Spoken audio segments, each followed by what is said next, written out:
Hello दोस्तों, आज हम पढ़ेंगे CPC 1908 का सेक्शन 11 जो कि डील करता है डॉक्ट्राइन ऑफ रेस जुडिकाटा। तो doctrine of res judicata CPC 1908 section नंबर 11। तो इसका बैकग्राउंड के बारे में मैं थोड़ा सा आपको बताना चाहूँगा कि डॉक्ट्राइन ऑफ रेस जुडिकाटा मतलब होता क्या है। कि अगर जो रिपीटेशन ऑफ लिटिगेशन होता है ऑन द सेम इशू, मतलब कि कोई भी केस, कोई भी ट्रायल किसी अगर सेम मैटर पर उस पर अगर डिक्री एक बार पास हो चुकी है तो उसका रिपीटेशन ना हो, रिपीटेशन लिटिगेशन का ना हो, इसलिए डॉक्ट्राइन ऑफ रेस जुडिकाटा का प्रावधान लाया गया था जो कि सेक्शन 11 में दिया गया है। तो जो मेन पब्लिक पॉलिसी मतलब मेन ग्राउंड्स क्या क्या हैं डॉक्ट्राइन ऑफ रेस जुडिकाटा यानी कि सेक्शन 11 लाने के।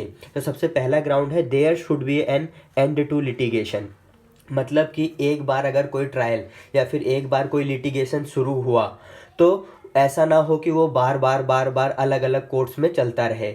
इसलिए अगर किसी एक ट्रायल में एक बार डिग्री पास हो गई है और सेम इशू सेम मैटर पर दोबारा लिटिगेशन ना हो, इसलिए डॉक्ट्राइन ऑफ रेस जुडिकाटा का प्रावधान लाया गया था। दूसरा पॉइंट बोलता है the parties to a suit should not be harassed to agitate the same issues और मैटर्स ऑलरेडी डिसाइडेड। तो दूसरा पॉइंट यही बोलता है कि जो पार्टीज़ हैं मतलब सूट की जो पार्टीज़ हैं मतलब दोनों पार्टीज़ को बार बार हैरेस यानी कि परेशान ना किया जाए, क्योंकि एक बार वो मुद्दा ऑलरेडी डिसाइड हो चुका है बाय द कॉम्पिटेंट कोर्ट।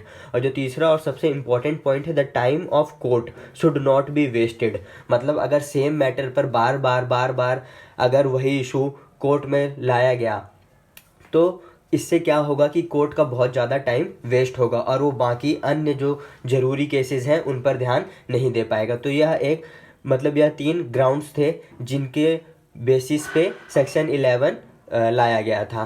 तो अब आइए थोड़ा और इसके बारे में जानते हैं। For the applicability of the principle of res judicata the following conditions are required to be satisfied, मतलब सेक्शन 11 की एप्लीकेबिलिटी के लिए ये कुछ कंडीशंस दी गई हैं, ये सेटिस्फाइड होनी जरूरी है। सबसे पहला है the matter must be directly and substantially in issue in two suits. यहाँ पर ध्यान दीजिएगा, टू सूट्स की बात हो रही है। टू सूट्स मतलब जो कि पिछला वाला सूट था जिसकी डिग्री ऑलरेडी पास हो चुकी है और जो अभी इंस्टेंट मतलब लेटेस्ट जो सूट पार्टीज क्या कहते हैं कोर्ट में इंस्टीट्यूट करने जा रही हैं। तो इससे क्या होता है कि दोनों केसेस का यानी कि दोनों सूट्स का मैटर जो है वो डायरेक्टली और सब्सटेंशियली सेम होना चाहिए दोनों सूट्स में।